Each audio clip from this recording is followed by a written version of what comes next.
Warm welcome and good morning, everyone that's on the call. Thank you for joining us today.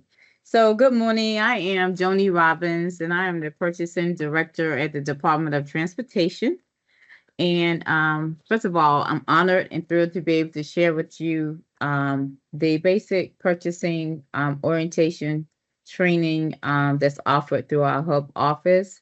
And so, because I work for NCDOT, uh, I will be speaking mostly around, like my presentation, which you're looking at today. I wanted to kind of talk for 1 minute about, the different divisions and or business units within the Department of Transportation. Normally, when you talk about DOT, most folks really just think about the highways, and certainly we are. That is one of our responsibilities across the state of North Carolina. But we also, so that first looks like I guess a dump truck with the sand. That is our highways division. So that is what is most commonly known as far as being a part of NCDOT.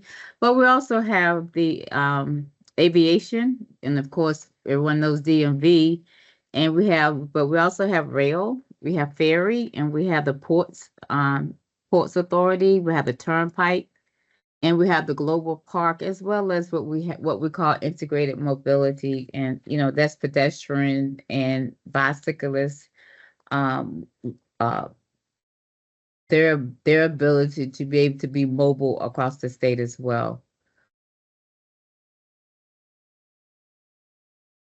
So what we're going to talk about this morning, we're going to talk about the rules for state procurement. We're going to talk about how you register with the state, the electronic vendor portal, or EVP.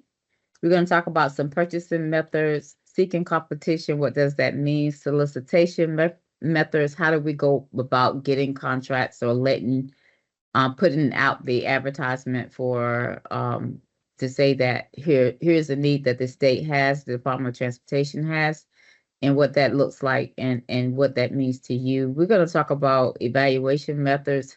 Once we get the bids back, once they've been submitted, how are we going to evaluate and select, again, the award process? How are we going to select the winner, right? Or the person who will be awarded the contract. And then once we have the contract monitoring, what does that look like? So we're going to talk about those things this morning. Um, Before we get into that specifically, we also want to cover the rules and laws. What's the difference between the two, right, as it pertains to purchasing for the state of North Carolina? What's considered a good, and what's a service? And so, what do you mean when you say delegation? And how about policy? How do the two of those play into the procurement process for the state? And what are the different types of contracts that the state uses? So I wanted to start with talking about the hierarchy in terms of purchasing rules. So the most high at the top of that screen, to your left, is the general North Carolina general statutes, and those are really the laws that the legislatures enact. And from those laws, we have the administrative codes, which are really rules pertaining to the enacted law. So they put a law in place. How are we going to make sure that law is being followed? What parameters or what rules are going to be put in place to make sure that that's happened? We call that the administrative code. And then from the administrative code, we have a procurement manual. Inside of the Department of Administration is the Division of Purchase and Contracts for non-IT. And then inside of the Information Technology Department, there is a statewide IT procurement as well. And both of those entities, PNC and IT statewide, they have the overarching responsibility to make sure that the agencies, community college, universities, are following those administrative codes, those statutes that are in place. And so they each have a overarching procurement manual that each of the agencies, community college, universities must follow, unless they have some special delegation that allows them not to be, to do so. And so we have a overarching procurement manual. That's, again, we have one for IT and one for non-IT. And then on a more local or division departmental level, we have each department has its own purchasing manual as well.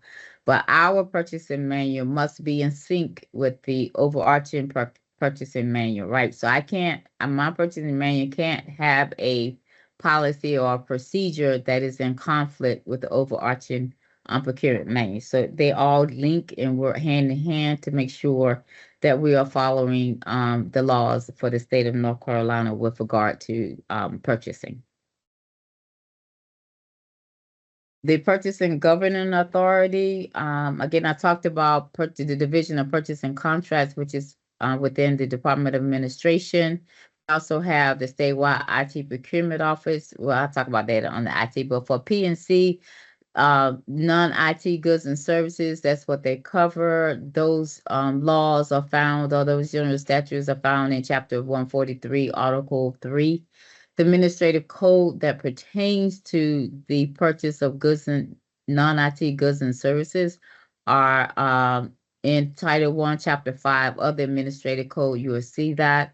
And then for our IT purchases, again, for goods or services, if those laws or those statutes are found in Chapter 147, the Administrative Code that covers the IT items are found in Title 9, Chapter 6. Also included state construction, because obviously state construction covers anything construction, renovation, or alteration of any physical property that belongs to the state. And they also have purchasing rules and policies that they need to follow. And for state construction, as you see there, those general statutes could be found in those chapters that are listed there, 116, 143, and 153. And there is also a state construction manual that tells them the procedure and processes that they will be using to make sure that they are following those general statutes as well. So who are your potential customers if you want to do business with the state? So we have 28 executive state agencies within the state. We got 58 community colleges, 16 public universities, over 2,500 public and charter schools. There's 100 counties within the state of North Carolina and over 500 municipalities. So those are your customer base. And for the state of North Carolina is, as you can see, huge. So there's a lot of work out there that you can get. On this slide, I am identifying the list of state agencies and supporting organizations. If you look at the second column there that says type of agency, the ones that are labeled cabinet, those are their heads, or the secretaries, the directors that are in charge of those particular agencies, they are appointed to those positions by the governor. And the ones that says council, those agency heads are our elected officials. So, we elected a Department of Agriculture and Consumer Services person, so that person would take the head of that agency. And then below that, we have also supporting organizations as well. So when we talk about need, how do we identify that? So the questions that we're trying to answer are, what are you buying, right? How much does it cost? Do we have funding for it? How am I going to buy it? And what is the paperwork, right? What is the documentation I need to do that? For purchasing, right, we're going to be determining as well, like, those are the questions we're going to ask them when an end user for NCDOT, someone that's within the Department of Transportation would identify a need. My team, my group, my folks will be trying to asking these kind of questions. They need to understand what they're trying to buy and how much money they are going to spend. And then we are answering the questions is it good as a service, right? Are there any delegations? Is this something we can do within the agency and not have to go to the oversight, right? So oversight is for non-IT, is the Division of Purchase and Contract, or commonly called P&C. And for IT is the statewide IT office. So for goods and services, is there a delegation? Is there a mandated resource, or am I going to buy this on open market. And we'll talk about those two things just in just a couple of minutes more. So, and are there any special circumstances concerning this buy that we need to keep in mind as we process it? So for goods and services, goods obviously is something that's tangible, commodities that supply some type of material, equipment, something that you can actually touch and hold, and where in some cases hold is small enough.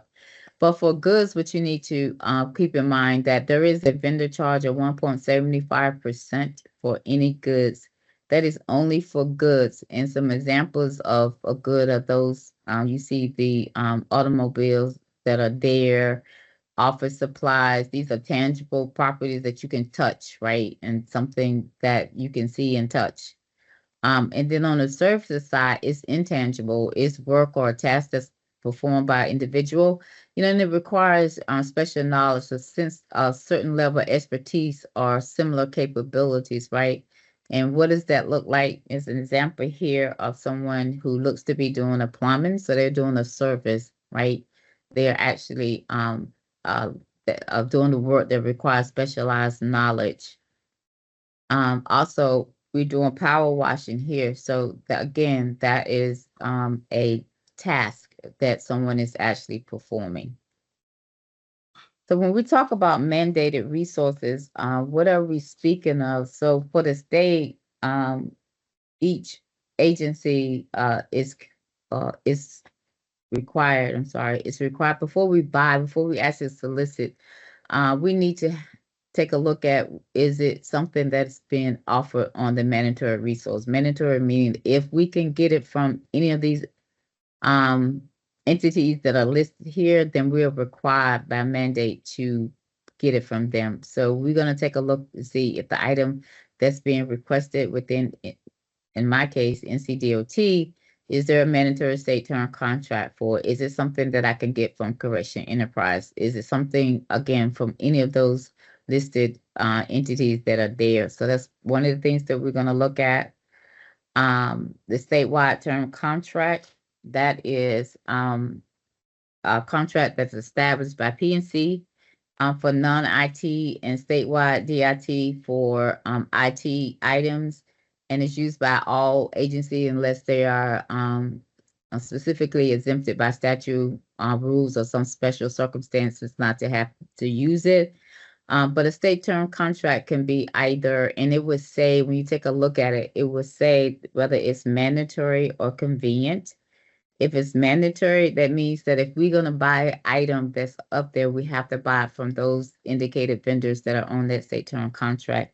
If it's a convenience, if it's identified as convenience, then we can use that or do our own solicitation as an agency. So it's mandatory or convenient. These are searchables, contracts that we can find at PNC or DIT websites. And we believe that state term contracts offers the state lower pricing, good quality products, and shorter delivery times. When we say open market, we are talking about a procurement that's going to be a purchase that's going to be procured using the rules and the regulations set out by the state. So where there is no mandatory resource, like it's not on the state term contract, I can't get it from Correction Enterprise, for example, then I have to seek an open market. I have to go outside of the state in order to get it. So that is basically what is meant by open market. And we talk about delegation. Each state agency, as well as community college, university, have a set general purchasing amount. So delegation is really another word for amount. So for NCDOT and all the agencies, I believe are in community colleges. I think universities are slightly different, but most of us have a $50,000 delegation. But for that means that if my agency, unless we have a special delegation, special exemption in place, then if we purchase anything over $50,000, if it's a non-IT, it will go to PNC for their review prior to award. If it's a IT, then it goes to DIT for that. And so anything that's under that, we can process within the agency and not have to go to those oversight agencies to take a look at it prior to award. This is just an example, again, of what NCDOT, so what our open market purchasing policy looks like is this. So if you're working with another agency, it might look slightly different, but there should be some similarity. So within NCDOT, if there's a purchase that's less than $10,000, then we consider that to be a micro purchase. And we really encourage and authorize our business units to use their P card, their purchasing procurement card, to do that. So we typically, they can send it to my department and we will process it. But typically they use their P cards, and so they just go ahead and instantly and buy it. Between $10,001 up to $29,000, we consider that to be a small purchase. We currently have one informal quote requirement for that. If it's service, we do use our request for quote RFQ or IFB invitation for bid. We'll talk a little bit more about those as well, and why we use it for services, mainly because some services, while they are, sometimes within the small purchase dollar limits, the service that they're providing, there are some, even governmental requirements, regulations that we have to make sure they're in place. And so our way of ensuring that there's a shared agreement between the state and the vendor is to make sure we use our documents, which will include terms and conditions, and very specific language around what's required. For instance, for our janitorial contracts, often they fall in terms of the awarded amount within 1 year. It falls within that small purchase. However, there's some very regulated items, products, when used for cleaning, the type of equipment. There's some regulations that requires what they have to be and what they cannot be. And so to ensure that the state is protected and that there's a shared understanding around, what can be used within our buildings, then we do a document. We use the RFQ or IFB because we want the vendor to sign off saying they understand that these are the requirements, right? If it's $29,001 up to $50,000, it's an informal purchase. Competition is required, but we do not advertise it. It means that we are going to seek out vendors that falls within, we are going to reach out to them individually. It does require the vendor to agree to North Carolina terms and conditions. So we will be using our solicitation documents for those.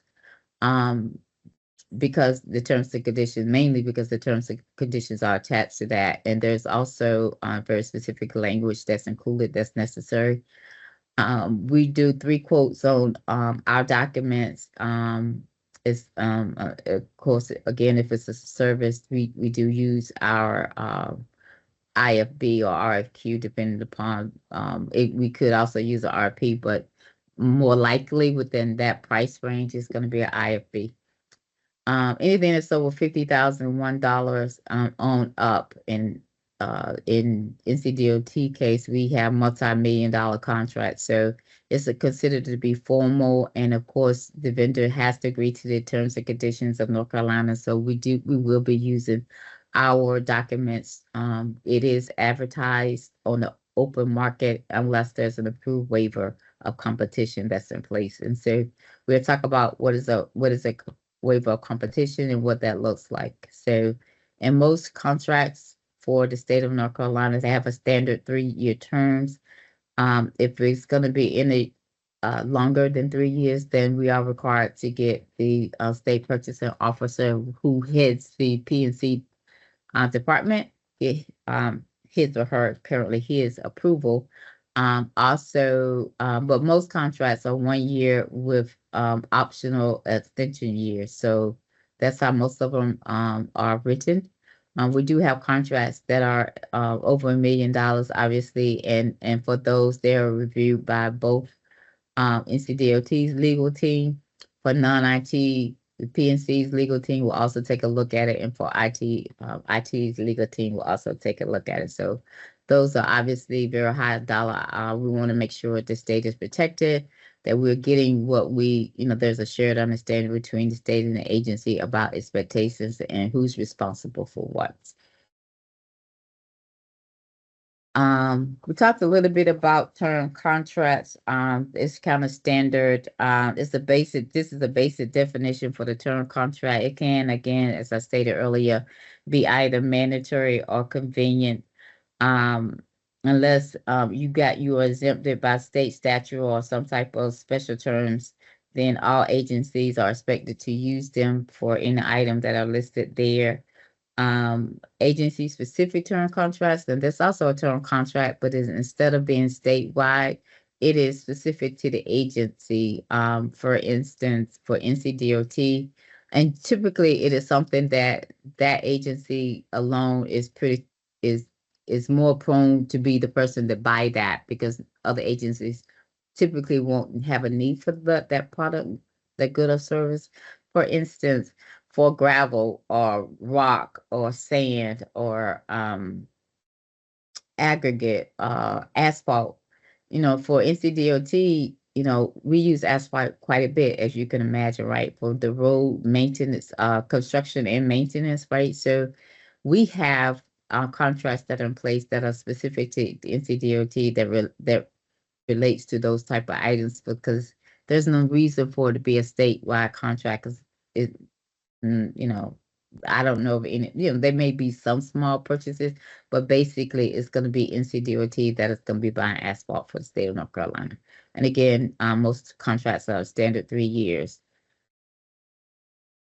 We also have contractual service contracts, and this is when there's an independent vendor who's going to perform a work or a task that requires specialized knowledge. Kind of talked about a little bit with the power washing, the plumbing, janitorials, those kinds of things are considered contract service contracts. And then consultant contracts, that's where they're not going to actually do the work. We're going to call, they are being utilized for their specialized knowledge, their expertise, their professional qualifications, and we want them to come in and investigate and give us a consult with us, provide us counsel to review, analyze,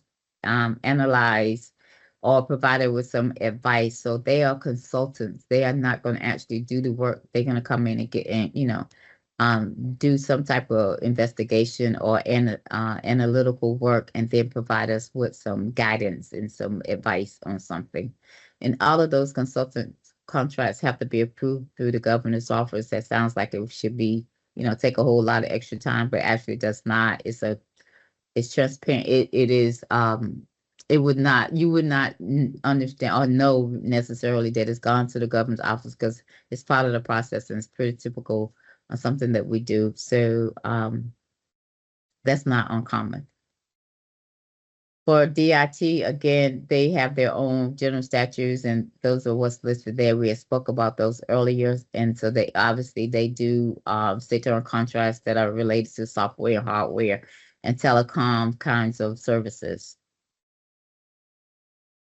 So we talked, I mentioned waivers of competition and what that means, and so waiver means that we're gonna buy this other than using a competitive process. So we are not gonna compete it. There are some very special conditions in which you can waive competition. It has to be approved for NCDOT. I have to approve it. That's one of my requirements, is because for state government purchasing, competition is really the cornerstone. That is what we do. We want to encourage that in all instances. We do recognize that there are some very special categories in which competition just doesn't make sense for the state. Or there is no competition. So if it's a sole source, right? If we can only buy it from one place, right? Even though it's sold around the country or in the net, if I owned, a particular piece of equipment, and as the owner, I say for the state of North Carolina, only if you want my product, you can only buy it through this particular company in the state of North Carolina, then that makes it a sole source for us because we can only get it in the state of North Carolina from that one company. And it's proprietary and they have the right to do that. So a brand specific, right? We got to have a particular copier, right? We don't want HP. We want Hewlett Packard or somebody. Well, I guess that is HP. We want Epson or someone. So, but it has to be justified. And so you can't just tell me that you can only get it from, when I'm going to do my homework and go check the market myself. They have to provide documentation that speaks to the fact that from the vendor that they are the sole source within the state of North Carolina. If it's an emergency, obviously we're not going to go through a bidding process. We're going to take care of the emergency. And standardization, if we've been using a particular brand to build out a conference room and we need additional equipment, it makes sense to continue using the brand that you've used, right? Rather than, have this one piece of equipment that's different. Ongoing job or task, that means that I've already bought the material I need. I just did buy quite enough, so I need to buy additional. So it's ongoing. It's a task we've already, we're in the process of doing. We just need a little additional product or goods to complete the task. So, but all those, you're going to get a copy of this presentation, but all of the conditions are listed there under that administrative code that's listed there. So if you go to the North Carolina Administrative Code, if you go to section 05B.1401, it will tell you specifically what are all the conditions that a waiver can be approved under. So we've come to our first little break. Are there any questions, Carla? We did just have a question pop up in the chat, and that question is, what are some of the programs or waivers of competition you have for small business startup vendors? Okay, I'm sorry. Read the question again. What are some waivers of competition for small business? Startup vendors. Okay, so waivers of competition just means that we're not going to compete it. We're going to go directly to a vendor, a specific vendor. Again, I will try to go back. It has to meet a certain condition in order to waive competition. So there are probably approximately 17 or 18 conditions that are, if you go there, you will see what they are. So we don't have a waiver that is for vendors starting up, if I'm understanding your question specifically. If you're asking what are some things that we waive and so that you could buy specific straight from a vendor, then most of these are specialized or they're brand specific and we can only get it from one place. And so that really, it takes out the competition, takes out us being able to identify a specific vendor because we have to go to a one that's been identified for us in most cases, right? So you can't have a waiver of competition and identify a vendor for it because that's not the way it works. Does that make sense? The two are incompatible, what you're asking, in other words. So we have things that we do specific for startup business that we try to help with that. But waiver of competition isn't one of those programs that we use under that, if that makes sense. Paula. Yes. And I think it's Cal who asked that question. Okay, I think you covered it. They said, okay, thanks. And so the next question in the chat, I want to find out how to bid on the contracts doing asphalt and hauling with the state. Have we already discussed that? It's probably going to come up later. Is that correct, Joni? So we're going to talk generally about responding or submitting a bid. Absolutely. If you we are not going to talk specifically about asphalt. And so Carla then will provide you with contact information. You can reach out and we can give you more specialized consultation with regard to that, but we are going to talk generally around how you respond to bids. Yes. And then I am a new vendor with Hub certification. I completed the EV portal setup with product codes. I'm not getting any solicitations. How do I get solicitations? And so this is from Manasseh. And if you want to put your email address in the chat, I can have someone on our team to reach out. Roxanne, do you mind if I um, connect you with Manasseh regarding his commodity codes? And then the next question is, where would postings be? How would vendors know about opportunities that are less than 50,000? Okay, so we're going to talk about that in a little bit, but basically it is being registered with EVP, right? Having your contact information, accurate contact information there, having identified correctly what good and or service you would like to provide to this, you are willing and able to provide to the state. Willing and able are critical.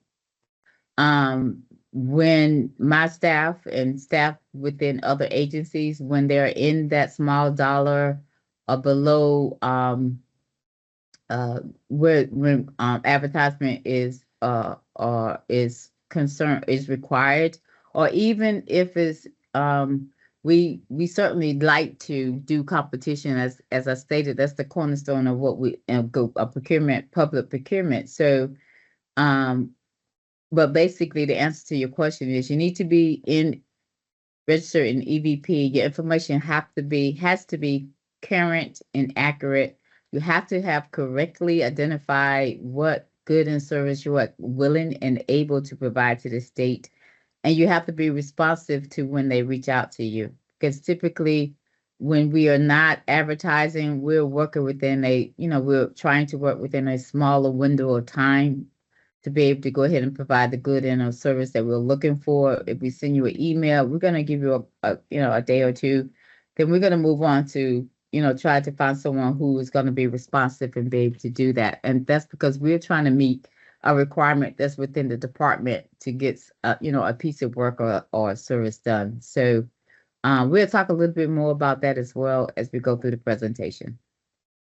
All right. And I think we can move, let's see, John has his hand raised. And 1 second, John, I do want to say that I did drop the link for selecting commodity codes. We have a training on our e-procurement website, and that link has been added to the chat if you would like to capture it. And so, John, go ahead. And Carla, I was going to follow up exactly on that link.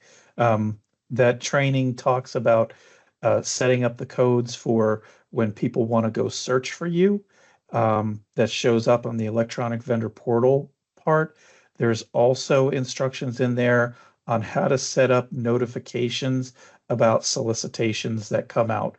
So you may want to get notified about different solicitations than you want to show publicly that you perform. And we would really strongly encourage you that when you are selecting the ones that will go up on the public vendor search, only select the things you actually do, because that will help the integrity of the search and make it easier for people to know, hey, this is what you actually perform. So I just wanted to make sure that was key in that set of instructions. There's one set of instructions for putting up what you do on the vendor search and another for how you get emails about solicitations. Thank you. Awesome. Thanks, John. Okay, Joni, I think we can proceed forward. Okay, thank you, Colin. And thanks, John, for that. So we're going to switch gears here and move into the process you need to follow if you want to do business with the state. More specifically, we're going to talk about the electronic vendor portal, how you register and manage your account. So the basics are the takeaways from this slide. You see that again, you're going to get a copy of that. The takeaway is that the vendors are charged 1.75% for goods only. The vendor, you get an opportunity to respond in EVP or through the normal paper submission process. It will tell you specifically how to respond. So you need to make sure you are reading the document and following the instructions that are provided. That for our open market solicitations, they will be posted on in EVP. EVP provides a single point of access for North Carolina government organizations, and it's a single cloud-based application with features that we believe provide greater efficiency. So some of the most frequently asked questions with regard to that, why am I being required to pay 1.75% fee? And again, this is for goods only. That fee offsets the expense of being able to develop, maintain, and an electronic procurement process, right? So it helps to sustain the ability to keep this, being able to offer it to you electronically. And again, it allows the state to conduct business electronically. And it also gives you an opportunity to market your business with the state entities all in one place, right? So that we think the benefit from that is time savings and as well as efficiency. How does your company benefit by using EVP? Those are the reasons, at least 4 points that we have listed there. Again, you have the cost savings and being able to go to one area of processing, marketing, and administrative costs, right? You're saving in that way. You got a single point, as I stated. We think increasing the accuracy and consistency, and also it gives you access to all of the North Carolina government market. So if any agency posts a bid for the commodity code that you have identified and you have notifications turned on, then you will receive an electronic notification and have an opportunity to respond to that. EVP registration, those are 3 steps. Obviously, what you need is internet access, right? You need to know your federal tax ID or your EIN number, your employee identification number, and you also need a valid email address. Again, you're going to get a copy of this presentation, and so there are a couple help or some links that are listed there that can help you if you have some questions or run into some difficulties. The EVP, the new EVP, still be considered still to be new. EVP portal, electronic vendor portal, is free, right? It's free. So when you register, it'll notify you of business opportunities. Remember, you need to keep your information updated for contact reasons, as well as when agencies are searching for hub vendors, right? When we're not advertising, we are going to go to the portal. We are going to look and see, for this commodity, for this good, or for this service that I am looking for a vendor for, who falls under this category. And so we're going to reach out and with you. So you need to make sure your contact information is correct. You have correctly identified that good and/or service that you are willing and able to provide to the state, and you need to be responsive as well. Managing your account, there are some links. There's a link there that you will be able to utilize. It provides there's a step-by-step job aid that is connected to that, and it has provisions or provide directions on how you can do things like changing your password, updating your profile information, adding or deleting or editing contact information as well. Are there any questions regarding any of that? We do have a few questions in the chat. One is specific to box truck size. I'm gonna go ahead and ask it, but the question is, are there opportunities for 26-foot box truck owners? Or are most contracts for dump trucks? I can't answer that question specifically. Yes. Yes, I can only speak for NCDOT, right? And even for that, we have all, again, I think we all know the devastation that happened in Western Carolina, right? And part of the state. And we are, as you can imagine, have major resources and time and effort, had a lot of things that's happened, just to get, in terms of recovery work in that area. So all kinds of equipment and that has been utilized. So I cannot specifically say that to answer your questions that is not needed. Again, that is uh, we'll talk a little bit more about building relationships within, the divisions for DOT within the divisions in which you want to work. How does that, what does that look like? How do you do that? And how can we help you do that? So we'll talk a little bit more about that, but I can't specifically answer your question because there may be a need for the size vehicle that you identified. Next question. I am working for a machining and fabrication company and find that we are typically a better fit as a tier 2 vendor for larger projects that are typically handled by contractors. Is there a way in the EVP system that I can identify my company to the contractors that are submitting bids? I don't know of a way that you can identify yourself as a tier 2 vendor. Again, I think that's relationship building and letting them know that you are out there and willing and able. And we'll talk a little bit more about that as well in terms of, the efforts that you can do. So to answer your question, I do not know that you can identify yourself in the system as a tier 2 vendor. And John did take that question and suggested about commodity codes and being sure to reflect the services that their company provides. So there's an answer in the chat to that question for Ollie Lamb. Yes. There are some governmental contracts, particularly for DOT. The other thing is that there's a requirement to have a certain amount of minority spend, if you will. So there are some requirements, but again, it is a question of relationship building. Going to those places where they have those meetings and when they're talking about projects and when they are responding, contacting these what we call prime contractors and, identifying yourself, talking about what you're able to do, willing to do, what areas you can work in.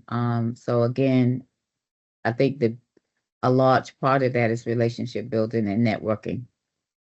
Yes. Paula?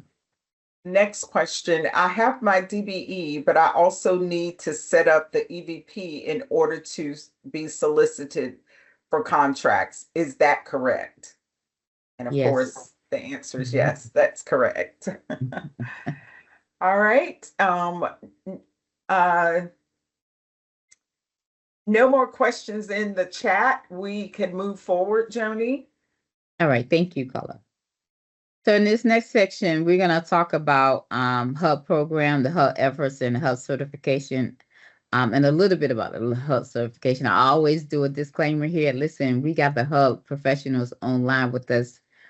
So certainly we're going to talk just kind of at a high level, but if you have any questions about certifications, the efforts that they're doing, and they're doing a lot of great work over there in this category. So you want to make sure you're in touch with the folks that are putting this program on today. So having said that, let's kind of walk through. So HUBs obviously stands for historically underutilized businesses, right? And it's put in place by executive order and general statute, you see those numbers that are listed there that refers to the HUB program. And the goal for HUB participation is 10%. This is for both construction spending and goods and services, IT and non-IT as well. So that is, the agencies are working towards having at a minimum of 10% spend HUB participation.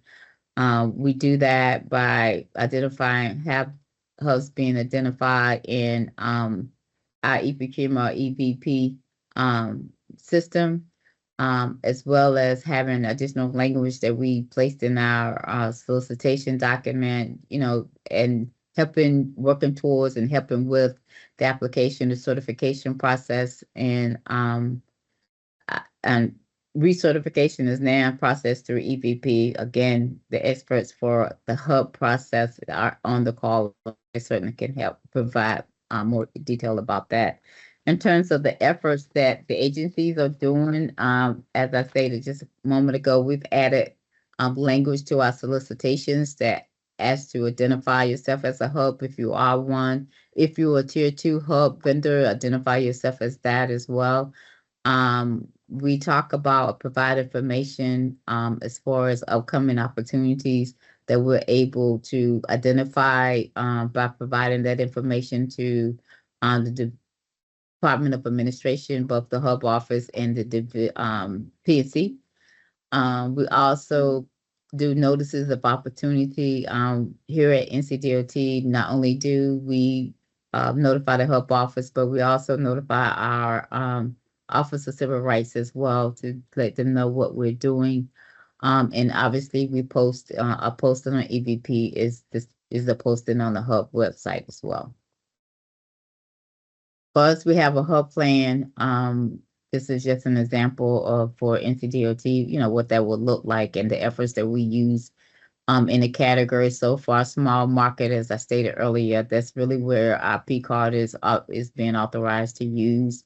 I am going to have my staff, someone on my staff, we're going to start looking specifically at the purchases that the different divisions and business units within NCDOT are using the P card for, and try to identify areas or goods and or services that they are purchasing that we could present a HUB vendor to be able to provide that good or service. So we think that that's going to move the needle for us in terms of our HUB spend. So we're going to put some time and effort in doing that. As the second, the open market purchase range between $29,001 up to the 50. There's a minimum of 3 quotes that are required. Again, the vendor has agreed to the terms and conditions. So we do ask our staff to make sure that at least one of those quotes is submitted from a HUB vendor. That only works if you respond to their request for a quote, right? So that, again, you need to make sure that you are correctly identified, your contact information is current, that you are checking it and responding, and that you have identified creditably those goods and or service by code that you are willing and able to provide to the state. John said it, but I always have to say it. I think it's important to say that some, I kind of in some sense can understand why you want to identify, you want to click all the boxes, right? Well, it is unlikely as a purchaser, right? When I see that doesn't tell me anything, because it's unlikely that you're able to provide all those things to the state. You're able or willing to provide all those 8 things to the state. So I'm probably going to skip over you because I really don't know what is that thing you really can provide it. What is that, what is your niche? What is the thing that you do and you do well that you can do for the state? Because it's hard for me to identify that when you've checked all the boxes. So it's really important. Not only that, but your email is going to be inundated with all kinds of notifications, many of which you can't do anything with because it's not your area's expertise. So this is one of those times when it is really important and critical that you identify that those goods and or services that you could provide, that you're willing and able to provide to the state. So for our open market in terms of 50,000 and over, advertisement in most cases, again, unless there's a approved waiver in place, is required. And we do make some effort to directly solicit at least one hub vendor there. We also have standard language that's included in those solicitation documents to encourage and promote the use or the response of our hub from our hub community. The certification process, you will see there the website. There's a link there that you'll be able to register on EVP, complete the appropriate application, and provide the required documentation with it. And there's a note, you must recertify every 4 years for that. There are 3 possible applications. You need to fill out only one of them, so you have to choose the appropriate one for you, and fill that one out. There's also required documentations for the applicant, so they're listed here and actually on the next slide as well. Again, you're going to get a copy, so you will see that. It's important that you provide the required documentation along with your application. Also, business structure documents that are required. If your business is a corporation, then those items that are listed, there's check mark on that. You need that. Again, if you're a LLC, those required documents are listed there, and et cetera, all the way down. So it's important that you take a look at this and make sure that you are providing the required documents as shown there. Are there any questions? We do not have any new questions in the chat that would be relevant for everyone. So if there's someone that would like to unmute and ask a question pertaining to this past module, you can do so.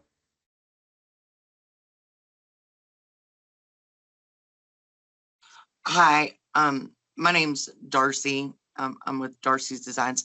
So to my understanding, we're able to go in and solicit, and then there's a place to notate that we're a tier 2. So we weren't, I'm sorry, go ahead. Was that John?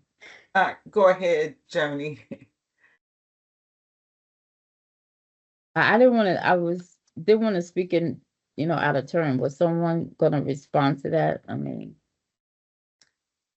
so we were talking about, I think the initial question, Carla, if I'm not mistaken, was, is there a place in EVP, right, that you can identify yourself as a tier 2, right? That's correct. Correct. That's what I heard. Right. So we not in EVP per se when you are selecting your vendor commodity codes. So in the slide you just showed, it said solicitation options is how I was understanding it. Hold on, let me go back so I can make sure. For hub efforts. 1 second, I'm flipping back. All right. Right there. So that is in the solicitation document in some cases. So it's not in EVP. I mean, well, the solicitation itself will be in EVP, but when you're registering, the question was when you're registering and identifying your commodity codes, there isn't a place there that to my knowledge, Carla, that you can identify yourself as a tier 2. So what we're saying in the solicitation document itself, in some instances, you are able to do that. But when you register for EVP, does that make sense? Then it's not going to ask you, are you a tier 2, right? But if you're interested in a solicitation that DOT has posted, and when you go into our actual document itself that is on EVP, then in some instances, you are able to identify yourself as a tier 2. Does that make sense? So that's part of the application process once you are looking into submitting a bid on a posted job. Y'all are calling that posting the solicitation. That's correct. Okay, thank you. That's correct. That's a great question. And I'll try to figure out how to make that less confusing, but yes. Thank you for that All right. question. No more questions in the chat. I think we can roll. I'm sorry. John has been answering the questions in the chat, and I appreciate that, John. Thanks for your help. But I think we can move forward, Joni, with the next module. Thank you. So in this section, we're going to talk about the types of solicitation documents, the content that's within those solicitations, and we're going to talk about requirements and evaluation criteria. So we talked a little bit earlier around solicitate, how do we determine need, right? And so we want to talk about the solicitation planning process with regard to how we actually get to what you see that's posted. So usually at the end user level, so the end user is the person that is going to actually receive the goods and or service that we're soliciting for. So for NCDOT, if we're buying asphalt for Division 5, then Division 5 is our end user. If we are putting a contract together to buy a new airplane, then our end user is going to be aviation, right? It is not going to be DOT purchasing. We are just purchasing. We are not the end user. So for our information that we need from our end user to help us to be able to successfully procure what that good and or service that they're looking for, is that they have to identify their need and define what that is. We're going to gather together information. We are going to develop with them, highly with them, because they're the subject matter experts, right? We do procurement. We know procurement. We're really good at that piece of it, but we're not necessarily subject matter experts. So we need them to bring their professionalism, their years of knowledge, their skills to tell us what specifications are needed, what scope of work are required for that. And then, when we get involved, we're going to review and make sure the information flows, makes sense, and that it will provide our vendor community with the information it needs to be able to credibly respond, right? And then when we believe that we have that document ready, then that's when it will be posted and what that looks like. So we'll talk a little bit about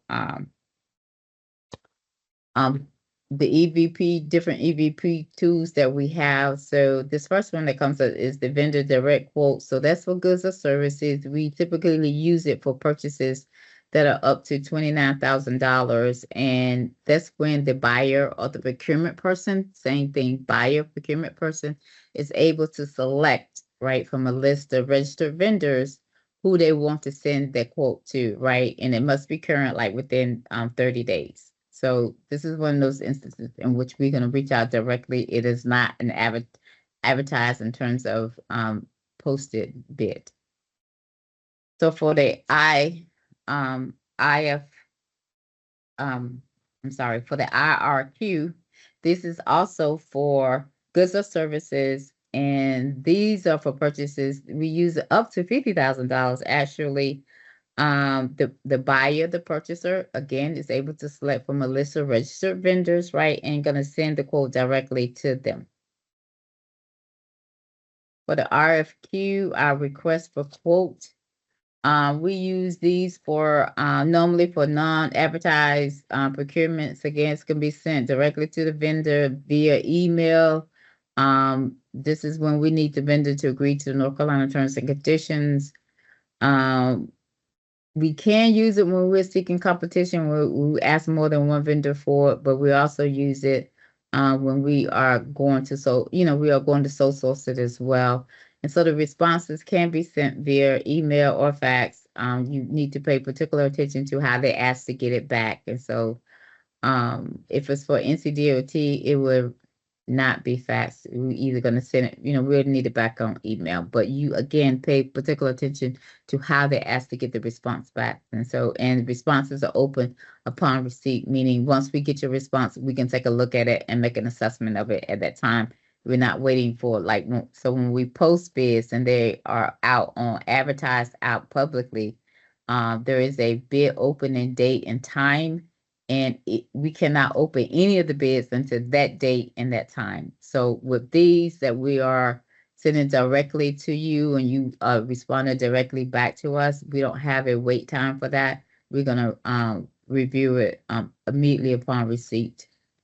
For IFBs or invitation for bids, we use this document when we are seeking well-defined goods or simple services. Generally, it's over $50,000 when we use it. In most cases, it is the lowest responsive bid that will be awarded. It is solicited and when it's solicited, it has the posting minimum of 10 days. So that's all of them. When anything that's advertised, it has a minimum of 10 days. Obviously, the more complex it is, it'll be out there longer than 10 days. But at a minimum, it has to be out 10 days. So pay attention to the posting date and pay attention to the opening date, because opening date and time means that is the last date and time that bids will be accepted, right? It could be a public bid opening or potential site visit that's connected to any of these bids as well. We'll talk about what is a site visit in just a moment. So the request for proposal or RFP, that's really for more complex or a combination of goods and services that we are buying for, and is over $50,000, well over $50,000.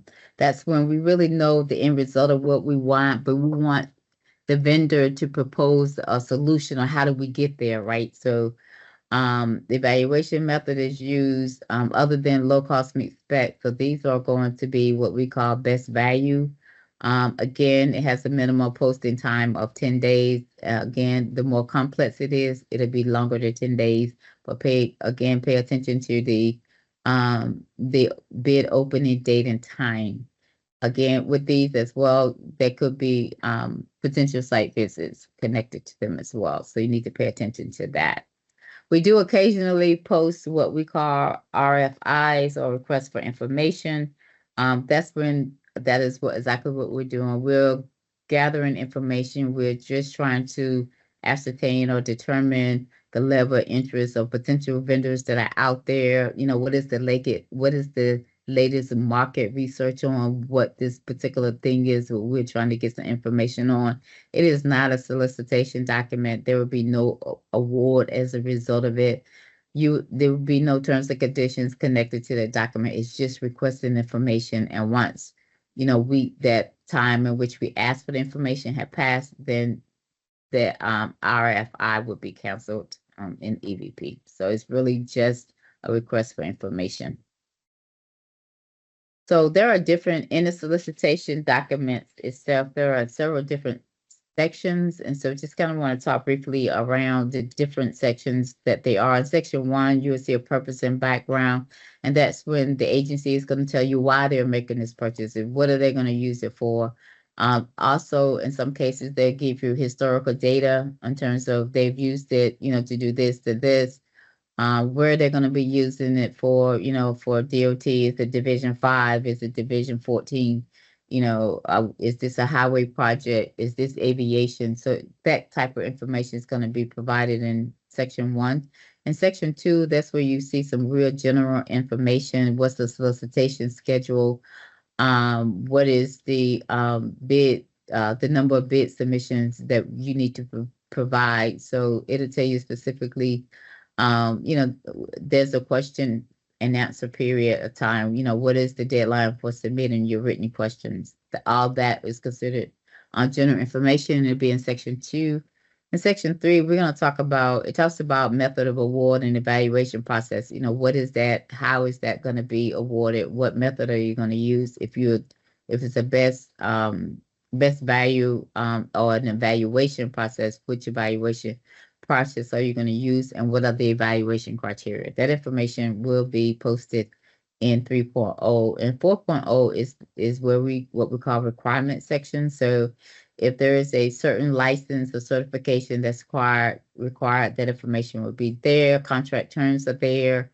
if there are any delivery requirements, special vendor experience, if we need some samples provided, that information will be captured in section 4. In section 5, it talks about product specifications and scope of work. You know, what are those deliverables? What are the specifications that we're asking you vendor to work around? What are the specific tasks? What's going to be your approach to what we're asking for? So that information is you will see in section 5. In section 6, it talks about the administration of the contract specifically. Are there any reports that are required? If there's a dispute, how are we going to resolve that? How are we going to manage contract changes? And we also going to identify, you know, who's going to be the main point of contact once the contract is awarded. Because my department purchasing, whether it's my department at DOT or the purchasing department at Commerce or Revenue, once the contract is awarded, then purchasing is out of that process and the vendor will work directly with the end user. So contact information between the two, you know, the agency and the awarded vendor, that information, you know, we're going to be asking for that. And obviously at the point of award, we'll be providing the point of contact on our side as well. And then we have attachments. That's where you're going to get all kinds of instructions to the vendor. The terms and conditions are listed there. We're going to be asking for some, the pricing form, most important, is listed there. We're going to be asking for some information in terms of location of workers that's going to be associated to the contract and financial condition kinds of information that we're requesting. So it also will specify which of these attachments are required to be returned with the bid submission. So please pay particular attention to that as well. So documents of change is really just sharing with you how do we provide information that's maybe different or additional to what was posted. So if I posted a bid, NCDOT posted a bid for that I've been using asphalt. Let me just use that one. So we posted a bid for asphalt. We want a certain amount of tons, certain or aggregate, right? Certain different types of rocks. So we want specific rocks. It has to have a certain weight. It has to have, you know, other specifications to it. And we are, you know, requesting a certain quantity of it within a certain period of time. Once I posted that bid, if I find that I need to make a change or add additional type of rock or add additional quantities to it, then I would do that and post the change in what we call an addendum. So anytime that we need to do something to a solicitation between the time it's posted and the time, the opening date and time, then we will make those changes, make that notification to you on what is called an addendum. It is posted right same place that the original solicitation is posted, right? So if wherever my bid for aggregate was located, right below that would be an addendum if there's one associated to it. So it's very important if you have a solicitation that you are responding to, that you keep a, you know, you go back and check that to see if an addendum have been added before the opening date and time, because it's going to provide you with some additional information. In some cases, you have to do something different. In some cases, it's just information, but it will tell you that and it help you. It may be information that will help you to provide a better or more clear response to the state. Or a different response if you had that information. So it's important to go back and check for addendums on any solicitation that you are going to respond to. Request for clarification, that is used once after the bid opening date and time. So we got aggregate bid out there. It opens on, you know, November the 20th at 2 p.m.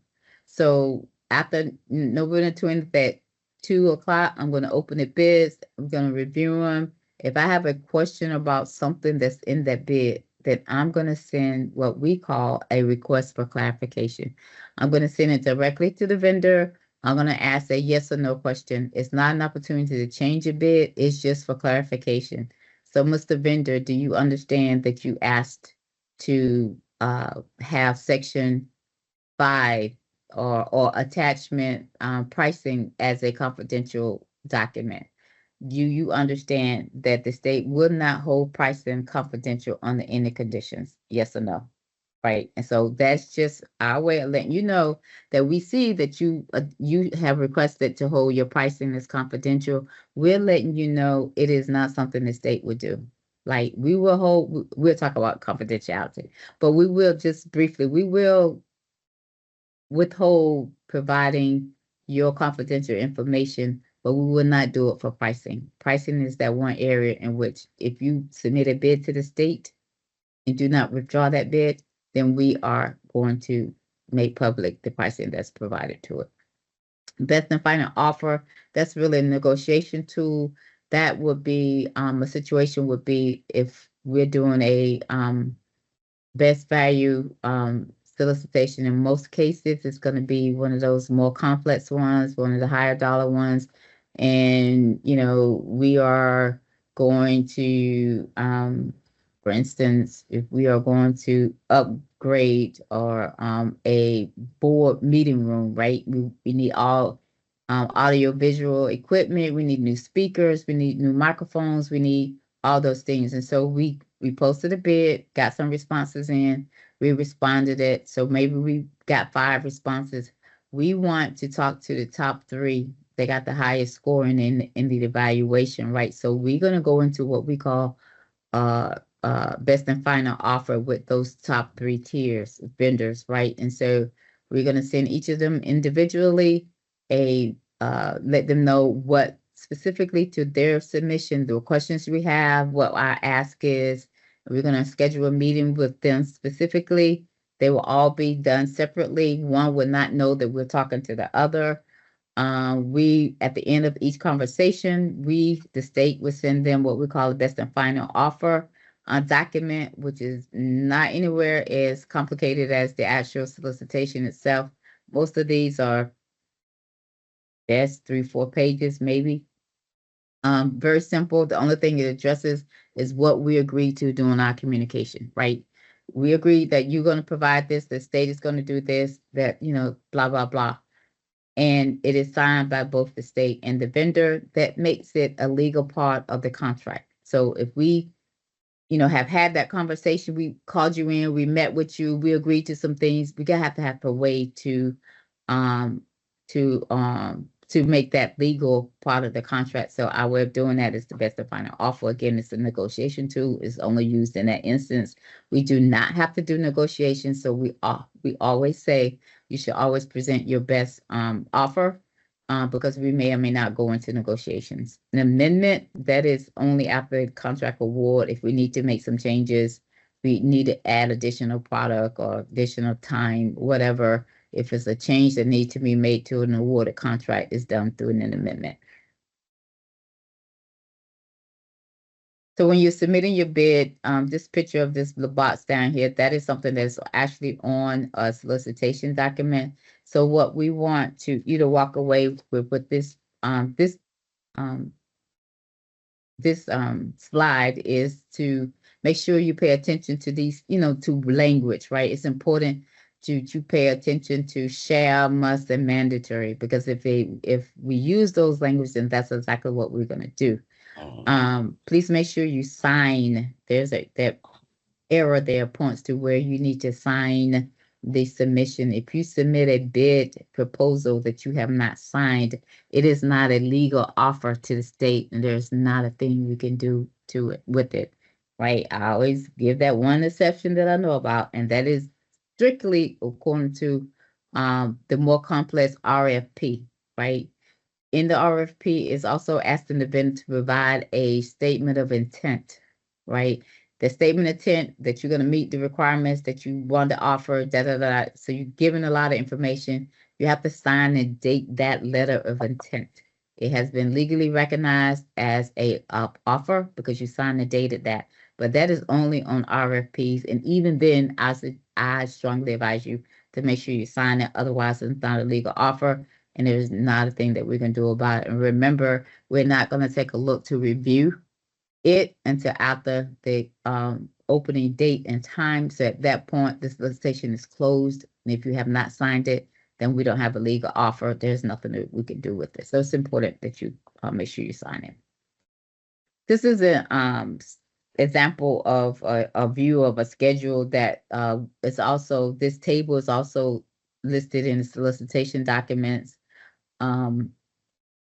It will, solicitation, the issue solicited is the date that it was actually posted. That's just information that the state is going to provide. If there's a site visit or pre-bid meeting, again, the state will provide the date and time of that. If it's submit written questions, that's something the vendor is responsible for. If you have questions, they need to be written. We cannot, you can call the person who's identified on the front of a solicitation document. But if they are doing their job correctly, they're going to tell you that you need to submit your question in written form. And the reason for that is that again, we posted a solicitation for, I think my example was aggregate, right? It's going to open on December the 15th. I stated in my solicitation that I must receive all written questions by December the 1st, right? So on December the 1st, 2 p.m., I'm going to take all questions that I receive, put them on the table. If the question is a procurement, I'm going to provide one table, one column is the question, the column beside it is the response. So if it's a procurement question, I'll be able to fill in, what the response is. If it's a subject matter expert question, right? If I need to go back to the engineers, if you're talking about, you want to talk about things that are specifications, scope of work, kinds of things that are really the end user scope, within their wheelbarrow. Then I'm going to send the questions to them, asking them to provide me with the response. I'm going to take their response and put it on that table. Once I have all the questions, once I get all the responses, I'm going to then put it in. Remember, we talked about if something needs to be added once I have posted a bid, I'm going to put it in an addendum form and post it out on the site, right? So that way everyone is getting at the same time every question that was provided, that was written and turned in a response to that question. That also make it a legal document, and it makes it a legal part of the contract. So submitted written questions, there are time for that. If they answer, and I'm telling you now, if someone answers your question verbally, it is not legally binding, right? So they can, so you would need to send your question in written form and get a written response. Provide responses. We're going to tell you, when, in some cases that line may or may not be there, but their intent is to try to provide a response to the questions by the date that you would see there. Submit bids. That's the date and time in which all bids must be in. We do not consider late bids under any circumstances, period. We're not going to argue about it. If you want to leave your bid, if it comes in, we'll take it. We will not open it and we will not review it. Contract award or contract effective date, those two lines may or may not be there, but please remember this, that is the intent of it. So when they post the bid, their intent is try to have it awarded by that date. But that date may slip, depends, right? If we decide, if it becomes, a little bit more complicated than we anticipated, if we go into negotiations and have to do a best and final offer, like it takes additional time, so that date may slip a little bit. But the submit bid date and time, the written questions date and time, the site visit date and time, those are key.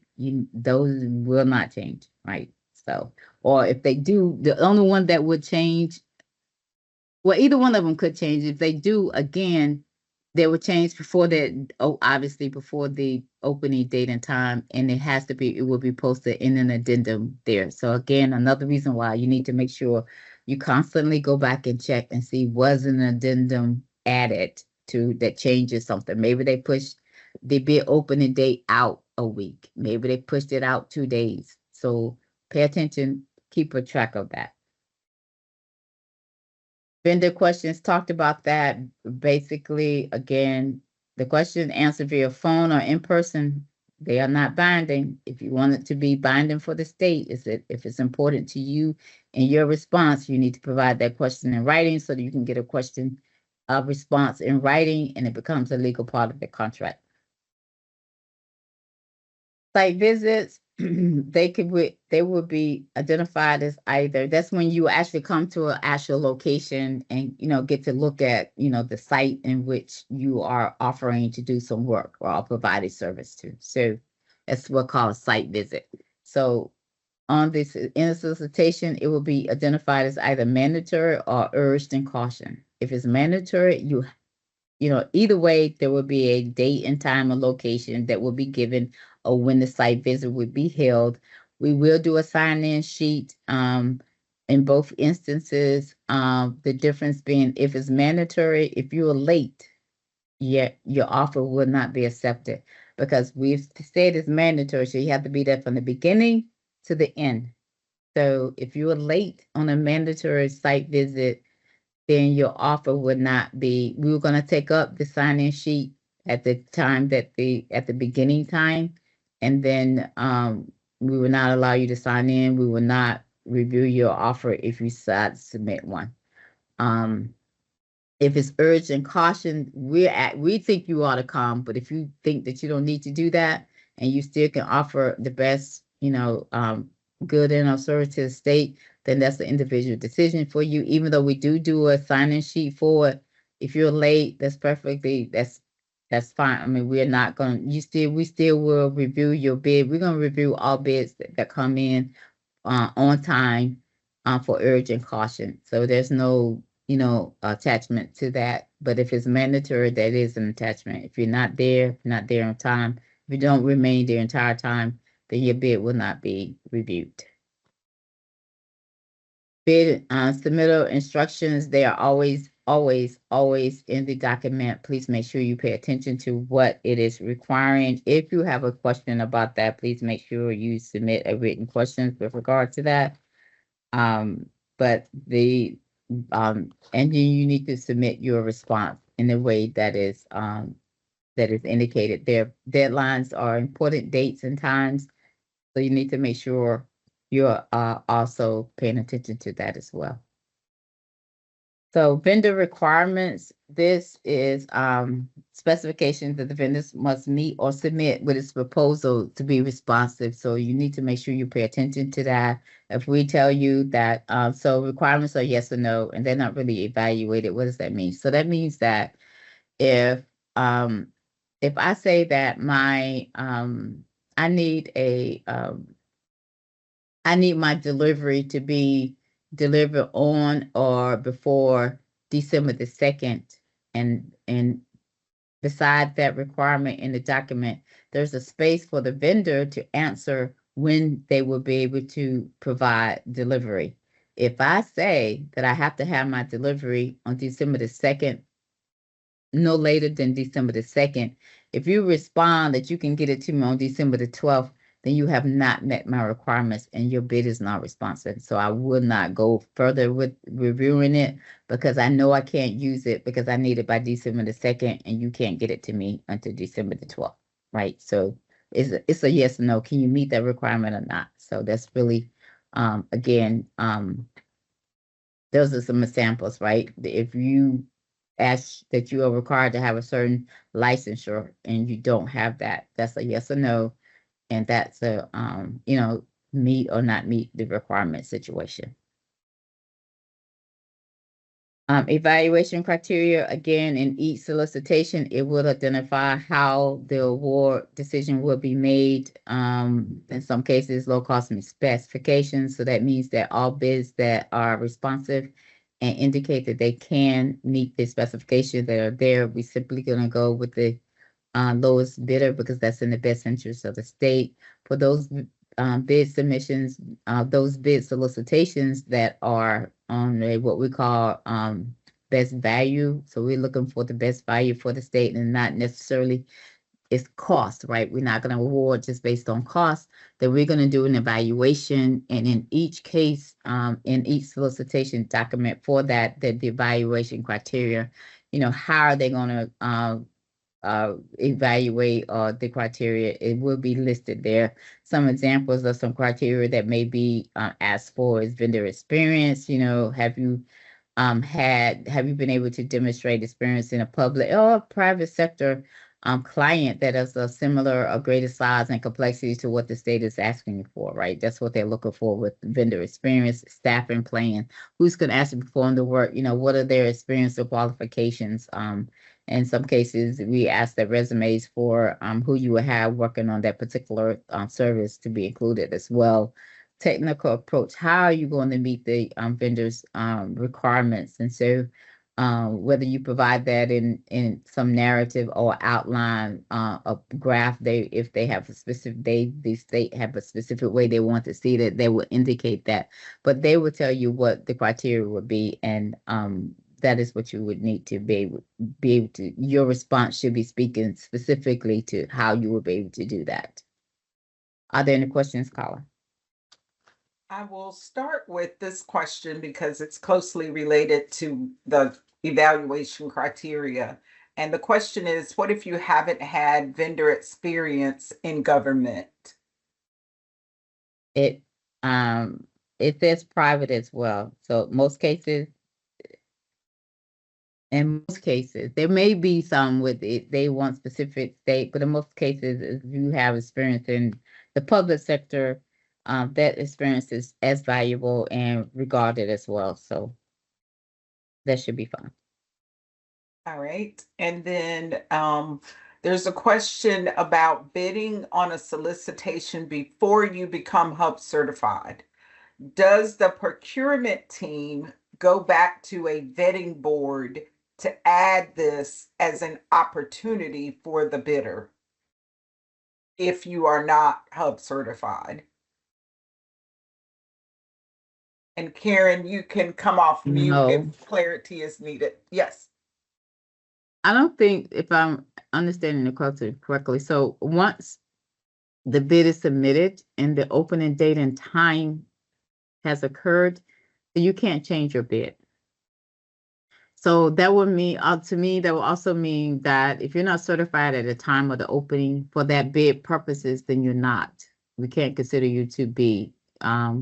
We may ask some clarification questions, but if you remember correctly, the clarification questions do not allow you to change your bid. So my answer to your question is we would not be able to retroactively consider that because at the time that the bid was public and open, you were not certified. All right. Awesome. She said that helps. Thank you. You're welcome. And- Thank you for the question. All right. There are no other questions unanswered in the chat. If someone wants to raise their hand and unmute, you can do so now.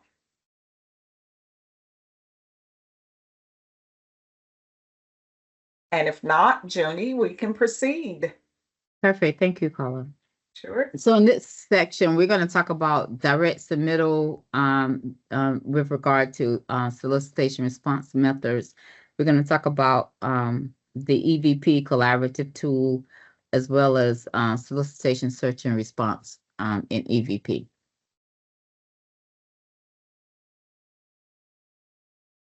So there are different ways or options to submit your proposal or bid submission, but remember the option is taken by the state to tell you which way to do it. So there are really options that the state can have you respond.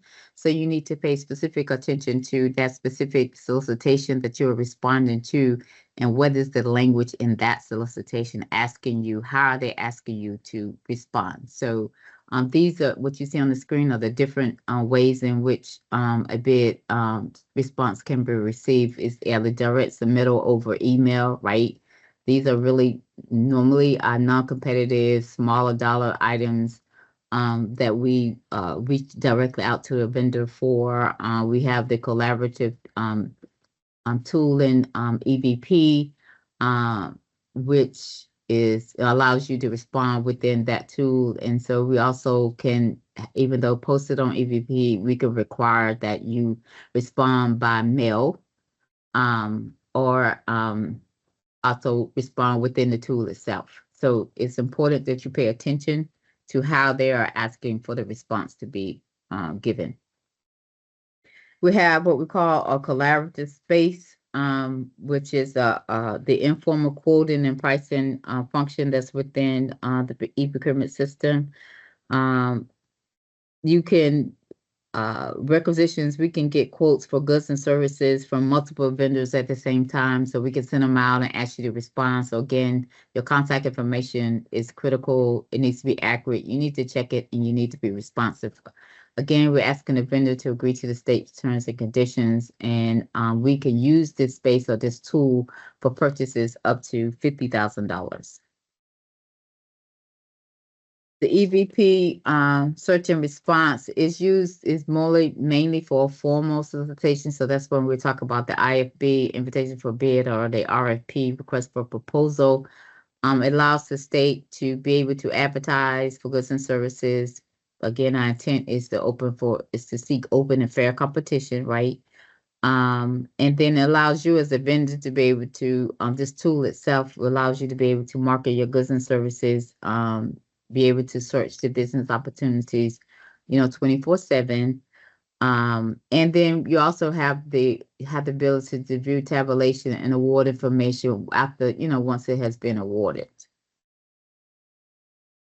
This is just a picture or a frame in the EVP tool of, what it kind of looked like. And so if you, the top right is the sign in, right, with the existing login information.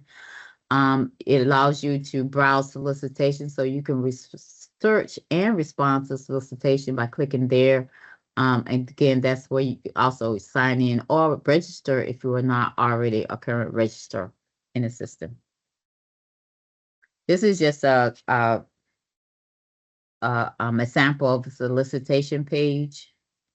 This one, it a little bit more, I think, the market demonstrative, and it shows where you can respond to a solicitation there. And again, this is just an example.